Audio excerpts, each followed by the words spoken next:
All right, hello everybody. Today I am bringing to you a review of Raymond Chandler's book, The Big Sleep. Now, I knew the name Raymond Chandler, and I've heard of Philip Marlowe, and I knew that Raymond Chandler's detective stories were very popular, especially in their adaptations into film noir. But I had never really read any of them, and I like detective stories a lot, so it was one of those things where I was kind of just sitting around absently trying to figure out what the heck I should review, and I was like, well, wait a minute, I haven't read any Chandler before, and it's pretty old stuff, but it also is kind of in the similar time frame of the early Nero Wolfe books, right? Shouldn't be anything too crazy about that. I liked Lawrence Block's 8 Million Ways to Die, of course. And so, this is kind of one of those writers that really did some amazing things. At least that's my understanding before I read the book. Did some amazing things with detective stories and kind of a hard-boiled, kind of the classic hard-boiled. I mean, he was the classic hard-boiled detective writer and detective. So, I decided to read this. I decided to read something from Chandler, and so I picked this. This is actually his first novel. It was published in 1939, late 1939, and it actually uses bits, combines and kind of synthesizes bits from two short stories, apparently, called Killer in the Rain and The Curtain. Now, Chandler had gotten his start in short stories back in 1933, but he had been writing for a long time before that, mostly poetry and essays, according to the bibliography that is available on Wikipedia. I had no idea that he was, someone who had spent so much time writing poetry and essays, but he really, but no one really cared that much about his poetry and essays. Whereas once he started writing these detective stories, he actually started to get some pretty significant renown. And so after a few years of writing short stories, he started combining them into something that would look like a full-fledged novel. And in fact, having read the book, it's not very easy to tell that it was made from two different stories. It's pretty clearly just one complete story. And the way that they were stitched together, if they were stitched together with the way I assume they were, I haven't read the two original short stories, but it's very well done. It's a pretty decently, it's not a super long book. It's about 140 pages in the omnibus that I found, which has reasonably dense small text on a fairly narrow margins on a fairly large page. So there's a lot of text in those 140 pages. The Big Sleep is a detective story, but it's not the kind that I read the most often, right? I've talked a lot about how I love Nero Wolfe books, and I've talked a lot about Agatha Christie, but these books are, on some level, they're whodunits, right? There's a single clear, crime or series of crimes, and there's some culprit. And as readers, we are invited to, if not encouraged to, figure out who the culprit might be, put evidence together, things like that. This is not a whodunit in any meaningful sense of the word. We don't even really get a sense that Philip Marlowe, the character, is particularly interested in solving the whodunit per se. He's doing a job, and doing the job does not involve solving the whodunit. He gets pulled into it because by the people that he interacts with in trying to finish the job. The people that he interacts with basically draw him back in, even when he would very much love to be done with it. Which is not to say that there aren't mysteries in this book. There are mysteries to be solved, but the focus is more on the characters and the action of the investigation rather than providing clues and false clues and giving those to the reader in some kind of digestible sense. The main mystery of the book isn't even really presented as such. Marlowe's not tasked with solving it efficiently until the very, very, very end of the story. But as he notes at one point in the story, there's a character named Vivian, and she says to him, quote, "I suppose it's none of my business, even if the man was my husband. I thought you weren't interested in that," end quote. To which Marlowe replies, quote, "People keep throwing it at me." So what we have in this book is a detective who takes a job of a very limited scope. And that limited scope causes him to interact with people and groups and situations that pull him deeper and deeper into the situation than is strictly necessary. He is effectively trapped between the pride of a very rich and very degenerate family and the bad sorts that such a rich family can end up indebted to, which is not a very good place to be, as he often notes. The plot of this book is very solid. It's not particularly overly complicated, but it does have some complications and meanderings where, this caused this, and this caused this, and this caused this, and we're not entirely open or privy to all of the causality that caused something to happen. But when something happens, oftentimes Chandler says, or Chandler has Marlowe think about it and say, this must have come from this, which came from this, which came from this, kind of thing. Marlowe does a lot of deduction, but he doesn't do it in a way where he warns you, hey, I'm going to deduce something. Basically, something will happen to Marlowe, and he'll try to justify or understand why it happened, which is not particularly... It's not particularly conducive to the usual mystery reader, I'm going to solve the mystery kind of thing, because solutions just kind of pop out of nowhere, and you're like, what, huh? So anyway. I like the fact that the plot meanders a bit, but it doesn't meander too far away from where it's supposed to be. Like, things curve around, but you never really get anything thrown from left field. Even the reveal at the very, very end of the book is like, that's interesting. That's kind of been teased, but in a way that was subtle enough that I didn't consider it as teasing something. It was very interesting to read. It has a lot of satisfying sneaking around and interrogating people or being interrogated, tailing, a little bit of gunplay here and there, some fisticuffs and stuff like that. The content of the book has some, we'll call them racy elements, but the book gets by without being more explicit than necessary. In describing what's actually happening, there is a certain amount of detail that has to be there for the reader to understand what's actually going on and how bad it is. But Chandler doesn't really revel in it, but he does show you what's necessary to understand the situation in a fairly full way. Chandler's prose in this book is very good. It's not poetic or gentlemanly, as I've described other recent authors that I've read, because that wouldn't fit, right? He's not that kind of character. But it is appropriately gritty and very direct. Marlowe is a very direct character. He doesn't mince words, and he would very much be content with remaining silent when someone's asking him a question if he doesn't want to answer it.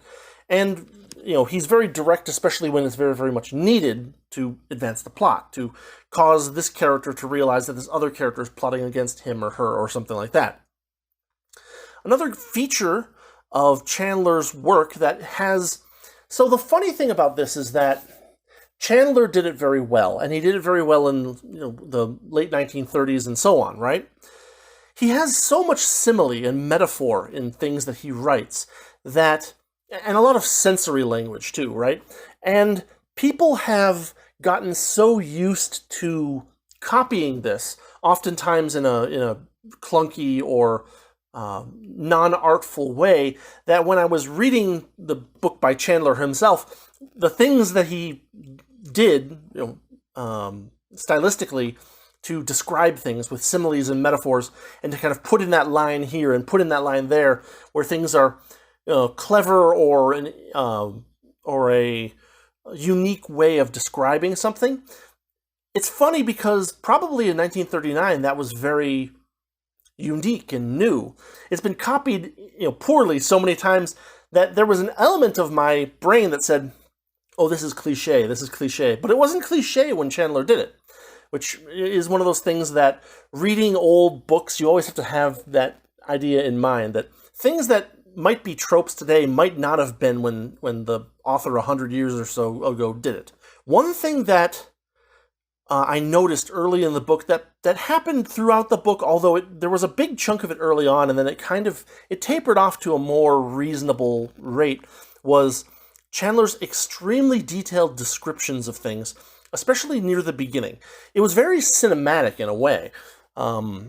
And this was possibly before anyone had any idea that Chandler's movies would be a good fit for something like film noir. But early in the book, the first few pages of the book, Chandler spends almost that entire chunk of the first chapter or so describing his own clothing and why he's wearing clothing like that, and his surroundings, and the clothing of people that he meets as he's kind of walking through this area. He spends a lot of time describing the setting and the environment in, like, ridiculous amounts of detail. And it almost feels a little bit out of place because it's so detailed when much of this stuff is largely irrelevant. And you would imagine that a character like Marlowe, who is getting down to, who prefers to get down to brass tacks, wouldn't spend so much time thinking about, let's describe this staircase that's in the main room of the main hall of this particular house, kind of thing.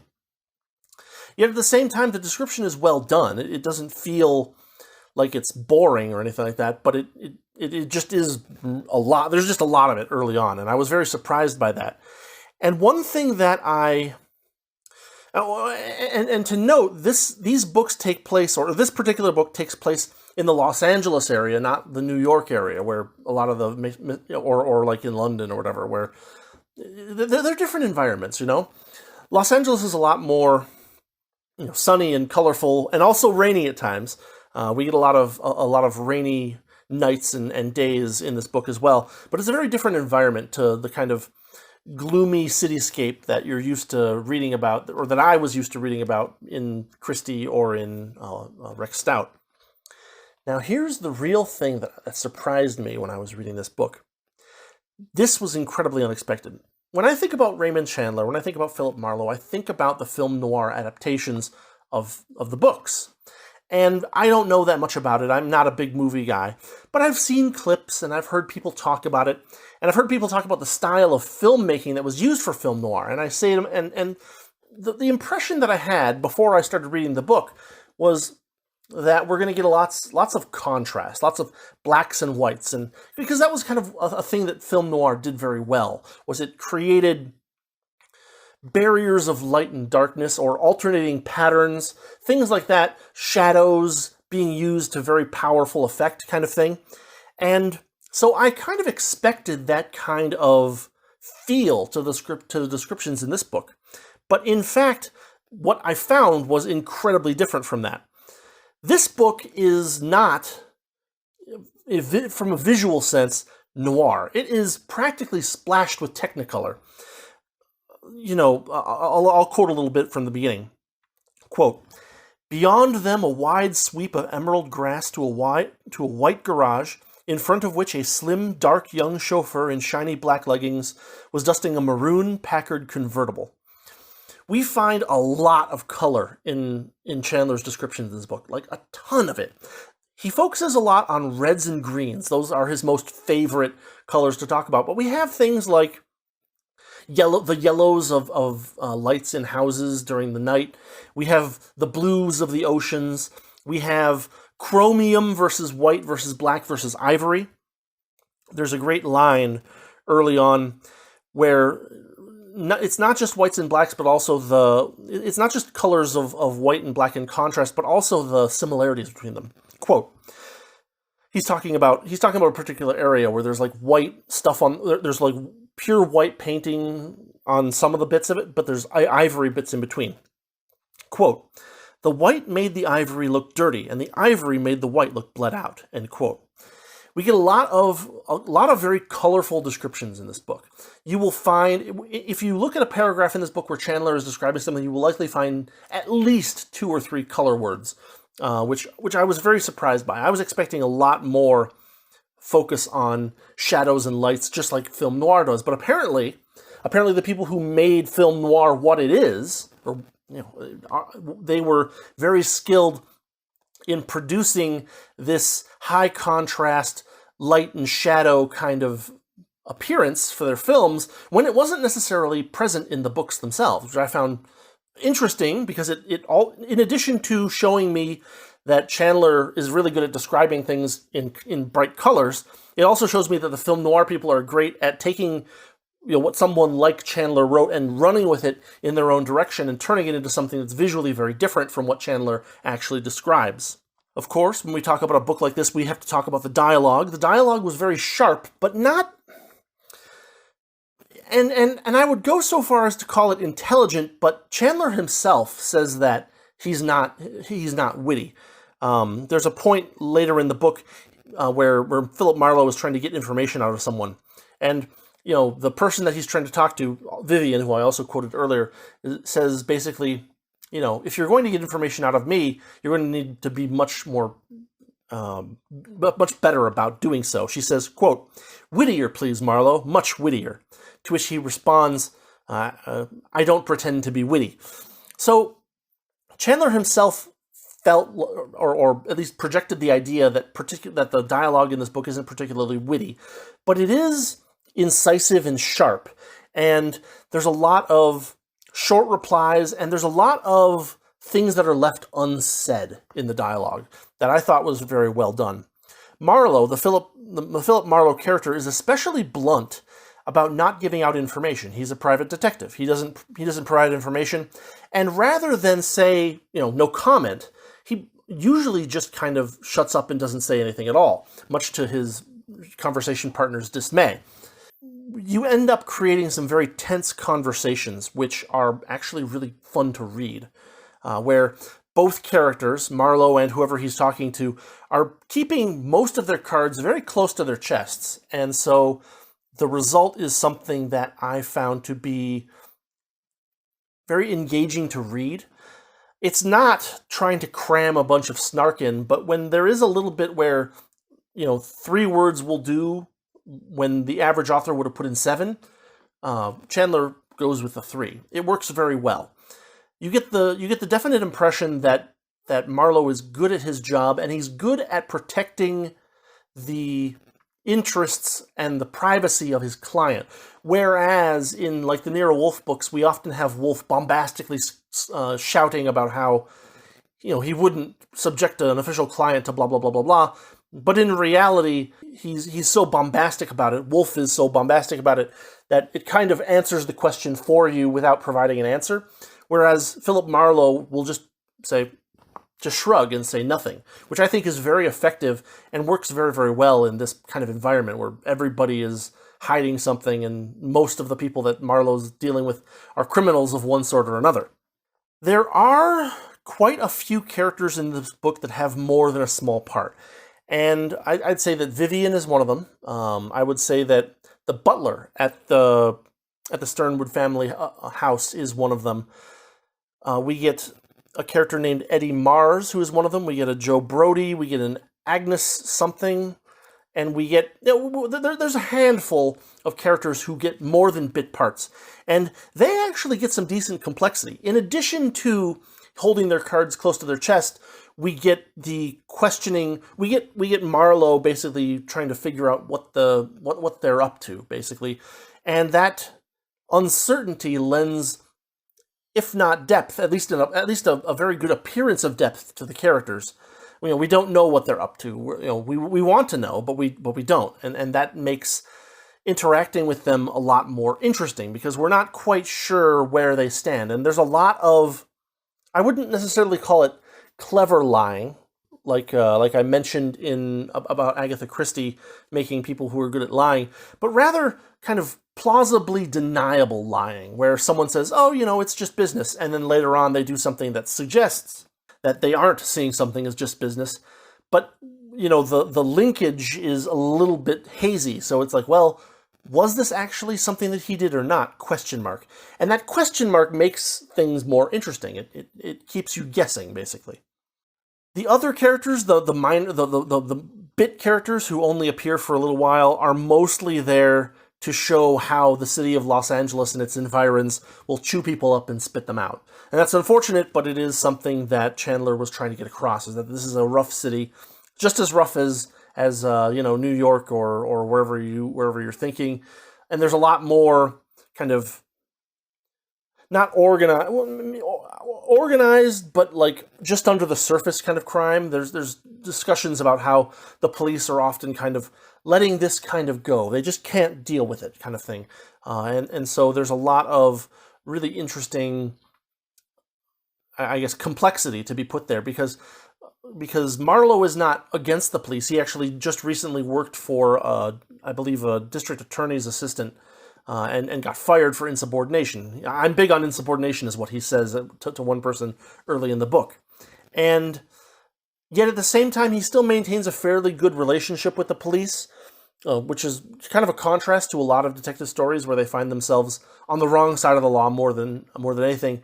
But Marlowe is a licensed detective, and so he has to kind of spill the beans to the police while still maintaining the confidentiality of his client and not giving them things that he doesn't want them to know about. There's some great little moments in the book where Marlowe is talking to a police officer. He's like, "Oh, I left this out. I left this out. I left this out," kind of stuff. Since the Los Angeles that Raymond Chandler is trying to present to us as a very dark and kind of depressing place, the tone of the story and the tone of Philip Marlowe as a character is kind of tired and familiar. He's been around the block a few times. The ink on his license is dry, and and so are the backs of his ears. So he's seen it all, and nothing really phases him that much. He's familiar with things, and he's very tired of this guy's trying to cheat this person, and this guy's trying to cheat this person.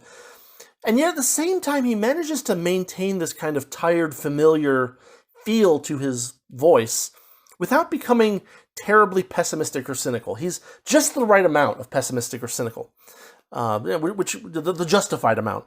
But it's not exaggerated for effect, which a lot of authors would do. They would really kind of bear down on that and say, "Oh, he's very cynical. He's seen everything," and that doesn't quite happen in this book.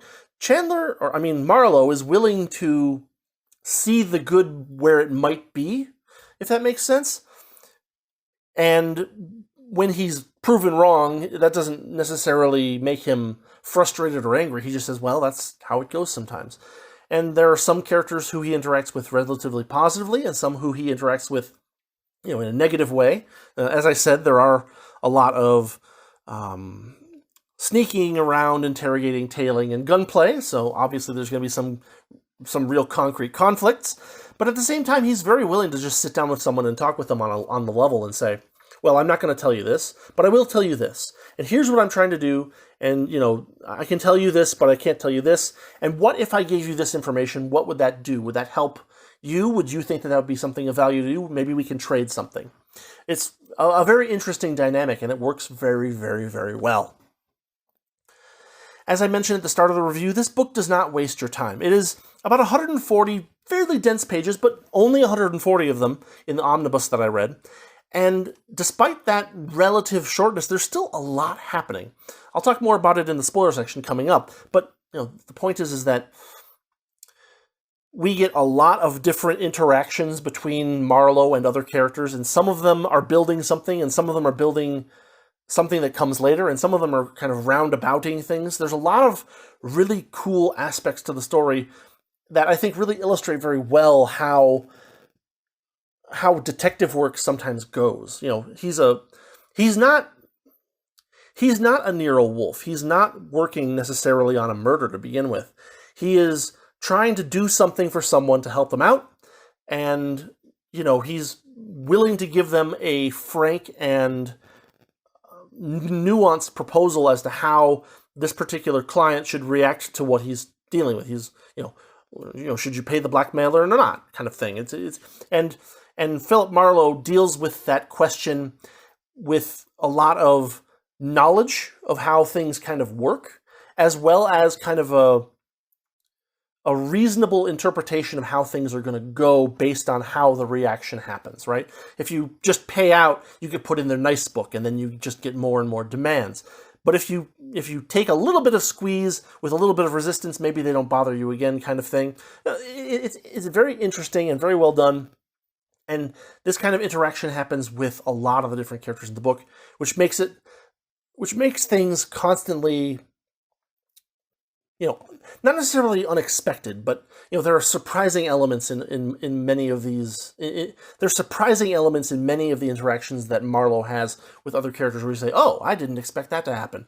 And in that sense, the book remains extremely interesting throughout. The overall book was really fun. I'll talk a little bit more about it in the spoiler section, so let's just get into that, and then I can tell you a little bit more in detail if you want to hear it. Always you can skip to the conclusion if you feel that, if you prefer that. Anyway, here we go. All right, let's talk spoilers. But since this is a mystery, I won't spoil too much. But we'll get a little bit more detail on the characters and stuff, and some of the action and story. So this book, despite how much this book leans on the dirty underbelly of the city kind of feel, we get a surprisingly clean start. Marlowe is dressed in his absolute best to meet with the head of the Sternwood family, a retired general. Now, the general wants Marlowe to help deal with some odd blackmail-esque letters that he's received. He's already paid $5,000 to one guy for the indiscretions of one of his daughters, and now he has what are being presented as gambling debts, amounting to about $3,000 from a guy who he's never heard of.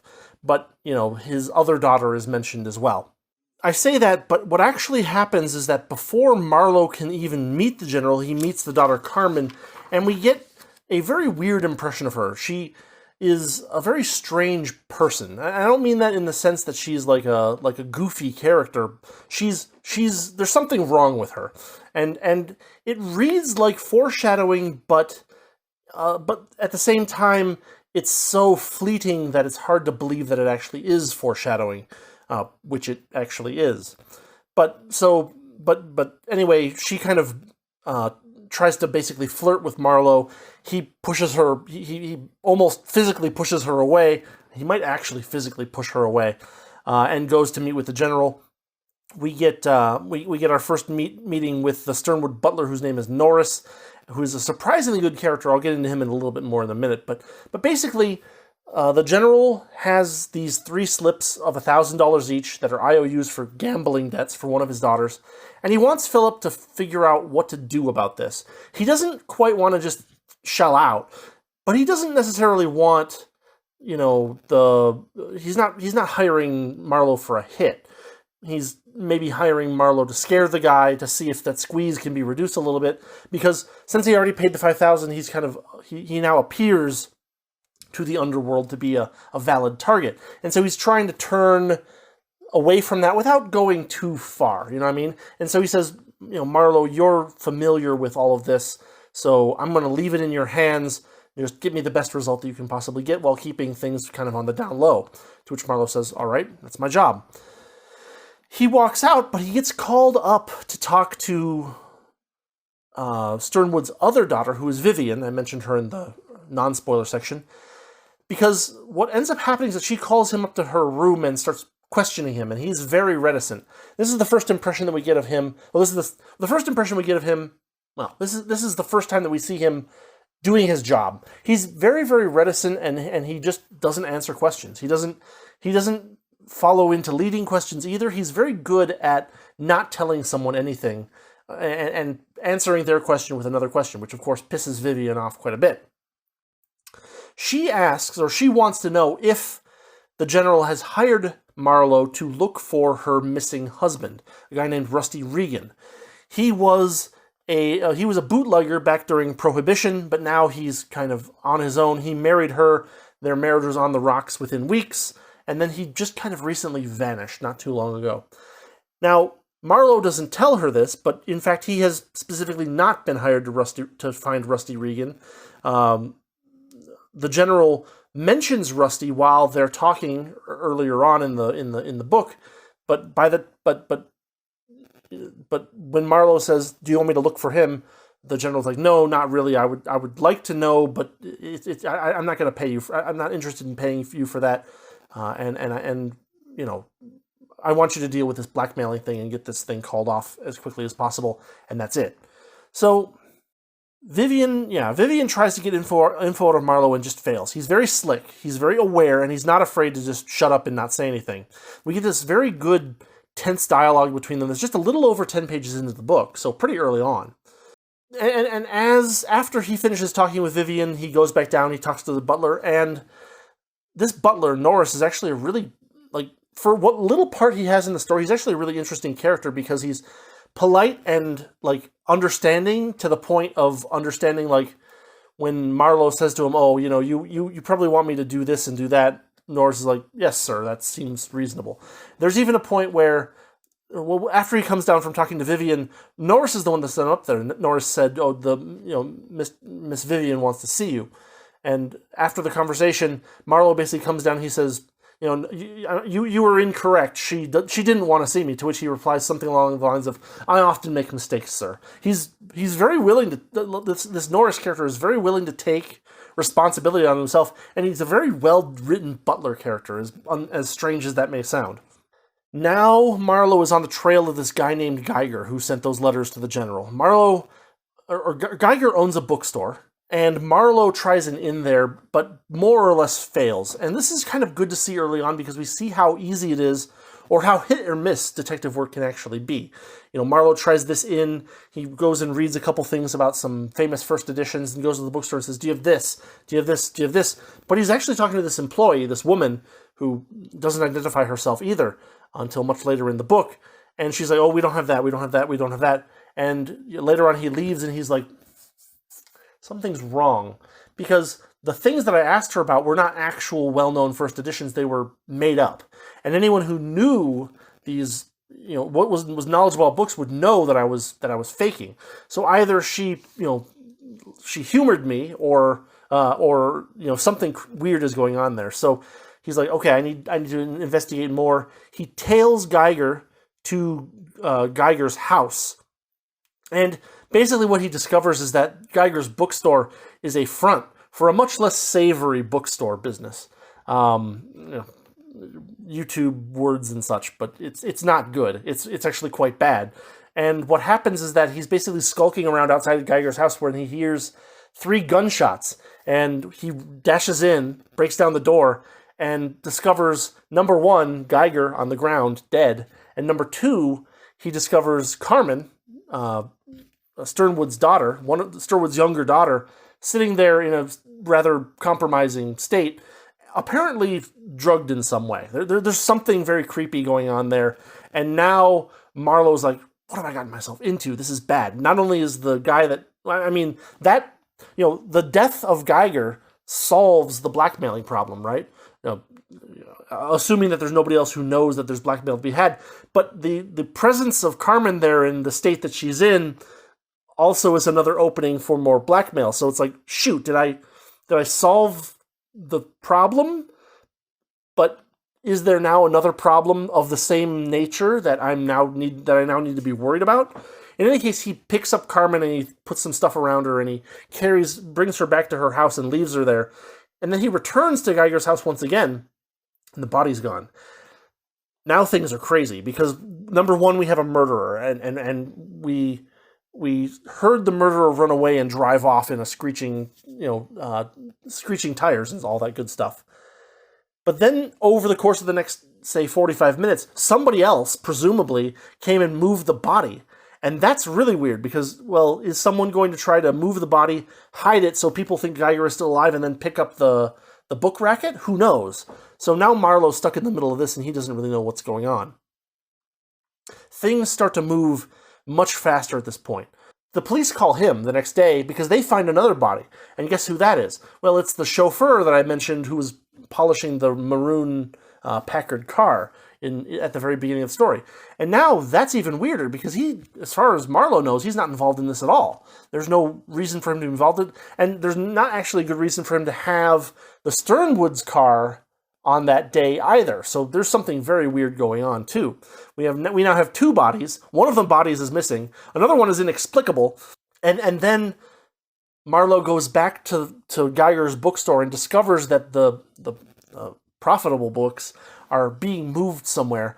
And then he traces that to Joe Brody, who was the guy that blackmailed General Sternwood about one of his daughters for $5,000 earlier. The reason why Sternwood is on the nice list in the first place. Now we have a mess, right? The books are gone, right? And Marlowe has no in with Joe Brody. We have a missing body, and another body that appears to be a murder that we're not sure why it happened or what the reasoning behind it was, and so now everything is kind of up in the air. Marlowe doesn't know what's going on. He goes back to Geiger's place to see if he can maybe pick up some other kind of lead at some point, and he meets up with another criminal whose name is Eddie Mars, who is basically a gambling racketeer. And Mars says, I had no idea about Geiger with this weird, awful business that Geiger was doing with taking pictures of people kind of thing.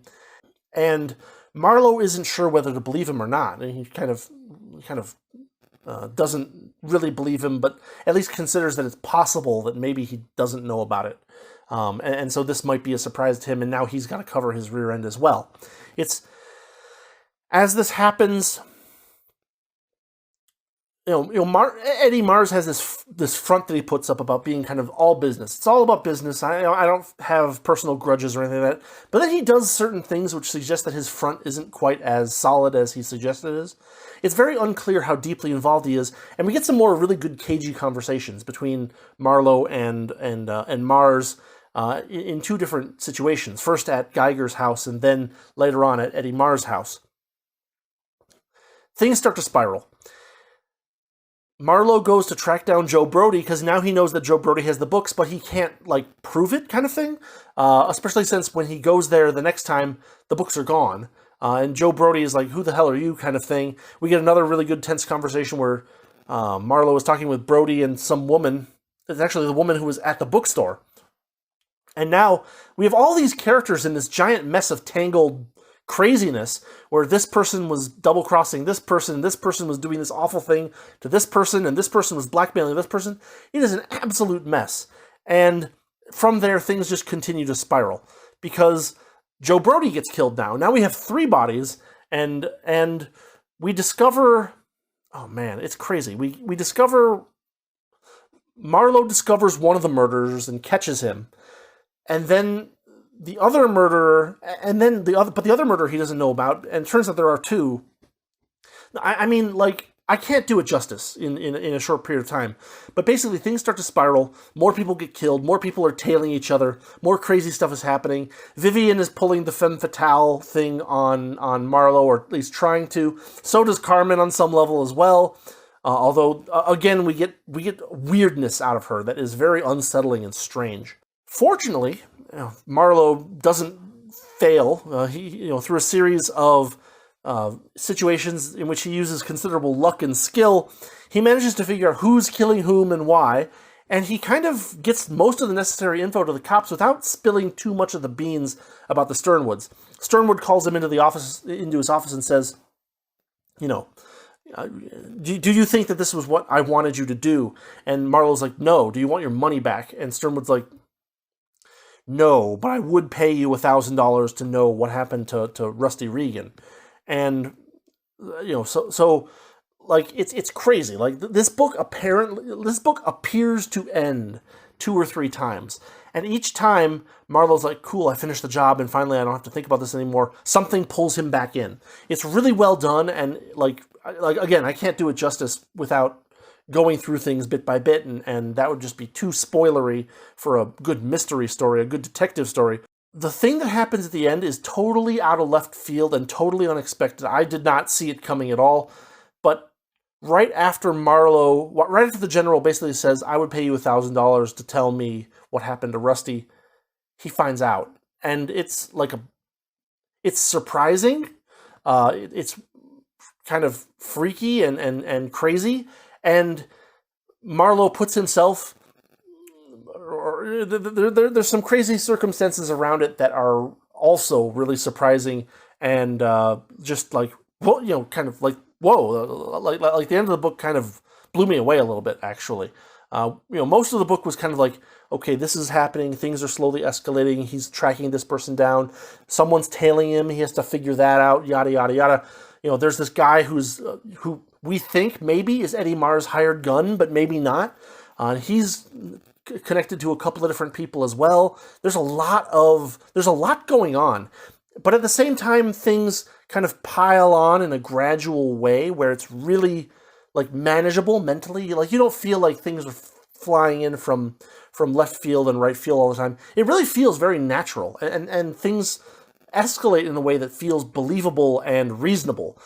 Oh, he thinks you did this, so he's here to take that out on you, and you have exactly 3 seconds to convince him to not shoot you right now, kind of thing. There's a lot of that good stuff going on, and again, I don't want to spoil too much of it. And if I had to, it's complicated enough that it would take me probably a couple of hours to go through it piece by piece and set everything up, and it would spoil the whole book, which I don't want to do because this book is a really good read, and I think people should read it. Let's just say that at the end, we get satisfaction on all the different mysterious points. We get some very interesting reactions from the other characters that are around Philip Marlowe and are dealing with him. We get a teaser that suggests that one of the characters will be returning as a possible villain or antagonist in later stories, later books. And we get a really crazy ending where, like, we find out what happened to Rusty Regan, and it was surprising, it was shocking, and it like made sense by not making sense. It was a really well crafted ending, I think, too. So yeah, that's the spoiler section. I'll leave it there. This was a really good book with a lot of good elements in it. Marlowe visits a lot of different places. There's a lot of cinematic elements that I thought were really fun. But anyway, let's get to the conclusion and finish this thing up. All right, in conclusion, as you guessed, probably if you watched the end of the non-spoiler section, right before I got into the spoiler section, I was kind of tiptoeing around the fact, but this was a really fun book to read. It was really good. It has a lot of tense dialogue. It has a lot of really good descriptions that almost overstay their welcome, but not quite. It's close. The first couple pages of the book are so heavy on descriptions that I thought it was like, that's weird, and not necessarily like good weird. But later on, Chandler spreads things out a little bit more, and you get a little touch of description here, and another one here, and another one here, and another one here, instead of just kind of front-loading it all in the first couple of pages like he does. That was probably the part of the book that I felt was most turn-offish, right? Where it's like, just boom, just a big old chunk of description, which was well written, but not particularly interesting, right? Listening to someone describe the entryway staircase of a big house is description, and it can be well done, and it can give you a good mental image of what you're looking at, but it's not interesting per se. It's just it's never going to come up again, and it's not even like it's particularly like artfully written. I'll put it that way, right? Like we don't feel like Chandler is weaving some kind of delicate web. It's like, this was this color, and this guy was standing here, and this guy was doing this, and there's just a lot of it. And then later on in the book, it spreads out much more nicely and becomes much more even, as opposed to that big front load at the beginning, which was the part of the book that I liked the least, and it was still pretty darn good. We have quite a few good characters. Setting Philip Marlowe aside, we have quite a few good characters that are in this book that have some mystery and some depth to them. We have a messy but very believable plot. We have a lot of tense dialogue and a lot of who's doing what, when, and why kind of questions. We have touchy subjects that are part of the story, but are also handled in a balanced way. There's no reveling in the depravity of describing something, but at the same time, there are some situations where you can't get away without saying, well, this is what was happening, kind of thing. And it's handled in a way that does not necessarily repulse the reader or try to repulse the reader, as some authors tend to do.